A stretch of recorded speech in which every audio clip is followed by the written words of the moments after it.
Jawa juga mempengaruhi proses Pak Sapardi membuat puisi pada masa-masa selanjutnya. Gitu. Oke, ya ini menarik yang dianukan Zeno ini ya, karena saya sama sekali berbeda. Jadi sampai SMA pun saya sebenarnya tidak bisa bahasa Indonesia, kecuali nulis. Ya. Saya nulis bisa, saya jago nulis masih. Tapi kalau suruh ngomong, ora iso. Karena apa? Sampai dengan SMA itu di Solo waktu itu ya tahun 50-an, 50-an sampai itu semua mata kuliah, bukan mata kuliah, mata pelajaran itu hampir diberikan dengan bahasa Jawa, meskipun pelajaran bahasa Indonesia gitu.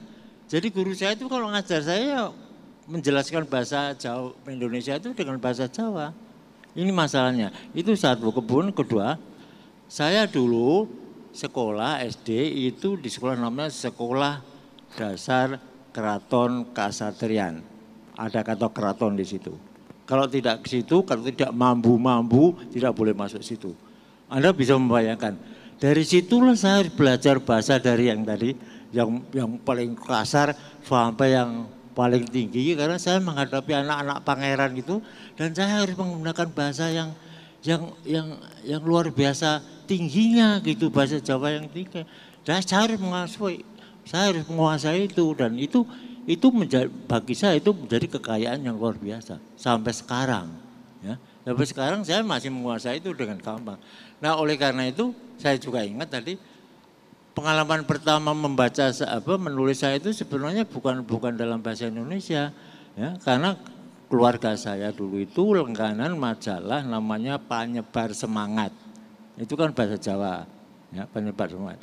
Jadi perkenalan saya pertama kali dengan segala macam tulisan itu di Panyebar Semangat itu, bahkan ketika saya masih SMP, saya menulis cerita pendek dalam bahasa Jawa. Gitu. Jadi sebelum masuk ke bahasa Indonesia, bahasa Jawa, saya belum bisa bahasa Indonesia, ya bisa tapi baca kemudian barangkali nulis karena tugas gitu ya, tidak bisa. Nah karena tulisan saya dalam bahasa Jawa itu beberapa kali ditolak, katanya karena tidak masuk akal gitu ya, cerita pendek kok kayak begini tidak masuk akal, saya jatuh, saya tidak menulis lagi. Ketika SMA, nah saya baru kenal